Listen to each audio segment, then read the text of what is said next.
Nyi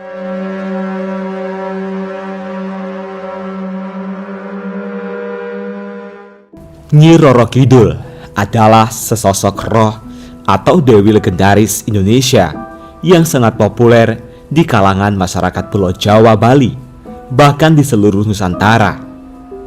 Tokoh ini dikenal sebagai Ratu Laut Selatan atau Samudra Hindia, dan secara umum disamakan dengan Kanjeng Ratu Kidul. Meskipun menurut beberapa kalangan, sebenarnya keduanya berbeda. Beberapa orang memperdebatkan dari mana asalnya wanita yang sakti luar biasa itu.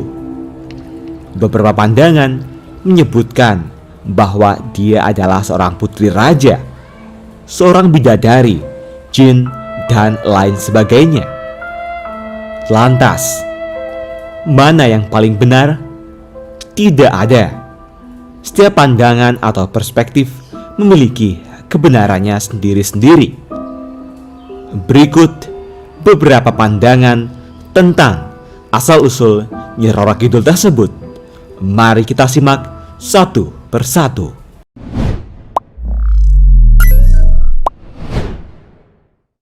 Pandangan sejarah dan konspirasi era penjajahan Belanda. Kisah dari Nyi Roro Kidul bermula dari lahirnya seorang putri bernama Ratu Ayu dari Kerajaan Galuh. Sejak dia lahir, keanehan sudah terjadi pada tubuhnya. Dia bisa bicara atau mengatakan jika dirinya merupakan penguasa pantai selatan. Setelah dewasa, dia menunggu seorang pria yang kelak akan menjadi suaminya. Pria itu adalah Raja Jawa yang kelak datang ke pantai selatan untuk meminta bantuan. Dan benar saja, akhirnya Panembahan Senopati yang merupakan Raja Mataram datang ke pantai selatan. Dia melakukan semedi selama beberapa malam sebelum akhirnya Nyi Roro Kidul datang dan jatuh cinta pada sosok raja itu. Akhirnya kedua insan itu bercinta selama 3 hari 3 malam di bawah laut sebelum Panembahan Senopati kembali dan berperang. Di era Sultan Agung tiba, dia menciptakan tari Bedoyo yang merupakan perwujudan percintaan sang kakek dengan penguasa Laut Selatan. Oh ya, pendapat lain tentang Nyi Roro Kidul dikemukakan oleh seniman Kawakan Pramudya Anantatur. Menurut beliau, Nyi Roro Kidul adalah tokoh rekaan seniman kala itu. Tokoh ini diciptakan untuk menutupi kekalahan Mataram dari Belanda.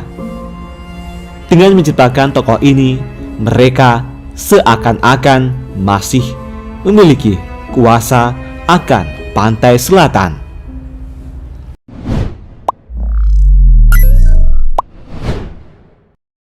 Pandangan mitos dan dongeng yang dipercaya oleh masyarakat. Mitos pertama tentang asal-usul Nyi Roro Kidul bercerita tentang anak dari Ratu Bilqis yang dahulu tunduk dengan ketampanan Nabi Sulaiman. Dia menikah dengan seorang jin dan dikaruniai seorang anak tidak kasat mata. Malu dengan anak yang seperti ini, Ratu Bilqis membuang anaknya ke pulau jauh bernama Al-Jawi. Dari pulau ini, Nyi Roro Kidul tumbuh dan akhirnya menguasai Laut Selatan. Masih ingat dengan kisah Nawang Wulan dan Jakatarup? Bidadari yang dicuri selendangnya itu akhirnya menikah dengan Jakatarup. Setelah memiliki anak, dia tahu jika Jakatarup telah mempercayainya. Dari sini, dia mengambil selendang dan kembali ke kayangan. Sayangnya, dia tidak diterima karena sudah menikah dengan manusia. Bahkan dia dikutuk menjadi sebangsa jin dan disuruh menjaga kawasan selatan Jawa agar tidak tenggelam oleh samudra yang terus meluap.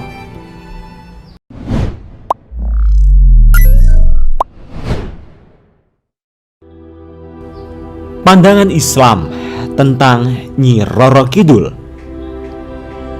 Dalam Islam, Tuhan menciptakan manusia dari tanah liat dan jin dari api. Keduanya hidup berdampingan dengan manusia memiliki derajat yang lebih tinggi. Mengetahui hal ini, kaum jin tidak terima karena mereka memiliki kesaktian yang lebih besar dari manusia. Akhirnya, dengan sekuat tenaga, mereka akan membuat manusia terjerumus dan berpaling dari Tuhannya. Nyi Roro Kidul adalah jin yang barangkali memiliki tingkatan yang tinggi. Dia mengubah wujudnya menjadi seorang berparas cantik yang kerap menggoda manusia. Dengan wujud ini, dia mengganggu manusia bagaimanapun caranya, termasuk memberi iming-iming, jabatan, dan juga uang yang banyak melimpah.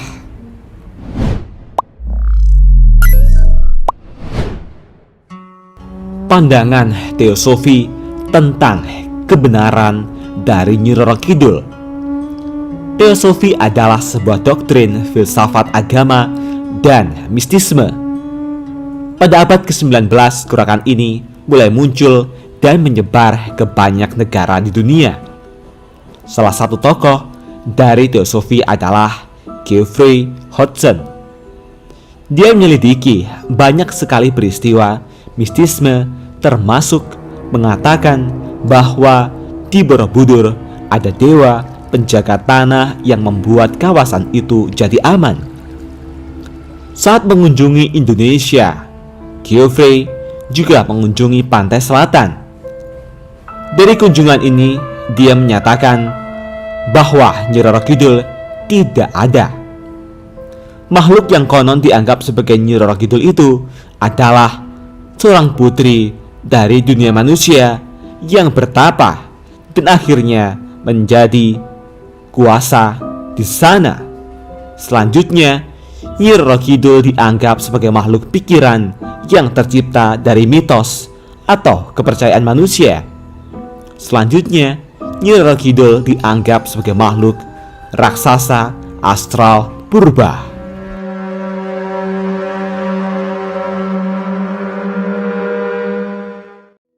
Itulah tadi sederet asal-usul tentang keberadaan Nyi Roro Kidul. Terlepas dari benar atau tidaknya, Nyi Roro Kidul, tokoh yang sangat kuat ini, tetap dipercaya oleh mereka yang ada di kawasan pesisir pantai selatan. Banyak orang masih percaya orang yang kalap di laut itu diambil Nyi Roro Kidul dan larangan memakai baju hijau di area pantai selatan. Bagaimana tanggapan Anda semua? Apakah Anda percaya dengan pendapat-pendapat tersebut? Atau Anda punya pendapat tersendiri? Tulis komentar Anda di kolom komentar. Jangan lupa like, subscribe, dan bagikan video ini. Semoga bermanfaat. Nantikan video terbaru selanjutnya hanya di Ali Cool Channel.